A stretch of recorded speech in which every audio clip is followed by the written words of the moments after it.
کسی بھائی نے پاکستان سے سوال کیا ہے، یہ پوچھ رہے ہیں کہ میرے بھائی ہیں جن پر بہت قرضہ ہے، لیکن وہ حج پر چلے جاتے ہیں، لیکن ہم انہیں سمجھاتے ہیں کہ آپ پہلے قرضہ ادا کریں اور پھر حج کریں، تو اس میں کیا حج قبول ہوتا ہے یا ان پر پہلے حج فرض ہے یا پہلے قرضہ اتارنا فرض ہے؟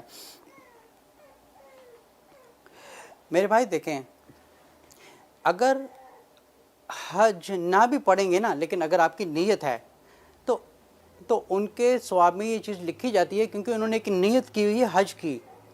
لیکن اگر ان پر ایک قرض ہے اور قرض چڑھا ہوا ہے اور حج پہ جا رہے ہیں، لیکن اگر ان کی ایک قرض میں موت ہو جاتی ہے، لیکن اگر ہم سب جانتے ہوں گے کہ صحیح حدیث میں ہے کہ کہ ایک دفعہ کسی کی قبر لے کے آئے تو رسول اللہ صلی اللہ علیہ وسلم نے فرمایا تھا کہ ان کا پہلے جا کے قرض اتاریں۔ مطلب یہ اتنی بری چیز ہے کہ جو پہلا چیز فرض ہے وہ ہے قرض اتارنا، پھر حج کا آپ کر سکتے ہیں۔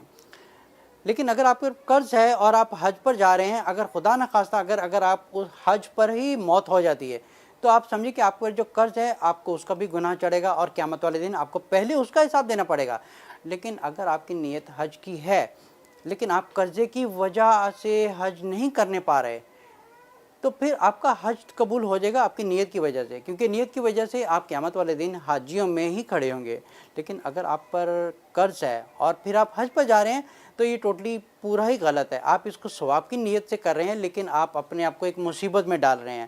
آپ اپنے آپ کو مصیبت میں ڈال رہے ہیں۔ خدا نخواستہ اگر آپ کی موت ہو جاتی ہے، آپ یہ چاہ رہے ہیں کہ میں حج کر رہا ہوں، مجھے اللہ کی رضا حاصل ہو رہی ہے، ایسا کچھ نہیں ہے۔ اللہ کی رضا تو حاصل ہو رہی ہے، لیکن جو قرضے جن کا قرض آپ کے سر کے اوپر چڑھا ہوا ہے، تو قیامت والے دن وہ سارے لوگ سامنے آ جائیں گے قرض مانگنے کے لیے۔ تو پھر آپ کیا کریں گے؟ دنیا میں تو واپس نہیں آئیں گے قرض اتارنے کے لیے، پھر وہ آپ کو معاف کریں گے تب جا کے ان کی معافی ہوگی۔ تو اس کا مطلب آپ کا حج بھی ضائع چلا گیا، تو حج بھی آپ کا ضائع چلا گیا۔ تو پہلے فرض یہ ہے کہ قرض کو ختم کریں، پھر آپ دماغ اور دل کو مطمئن کر کے حج کریں، پھر یہ اس قسم کا حج قبول ہوتا ہے۔ لیکن قرض میں آپ قرض چڑھا ہوا ہے سر کے اوپر اور حج کرنے جا رہے ہیں ثواب کی نیت سے، اور خدا نخواستہ موت ہو جائے تو سمجھے کیا قیامت والے دن بھی پکڑ ہوگی، تو حج بھی آپ کا برباد ہو گیا۔ تو بہتر یہ ہے کہ پہلے قرض کو ختم کر دیں تاکہ آپ کے اوپر کوئی قرض نہ ہو، پھر آپ حج کریں۔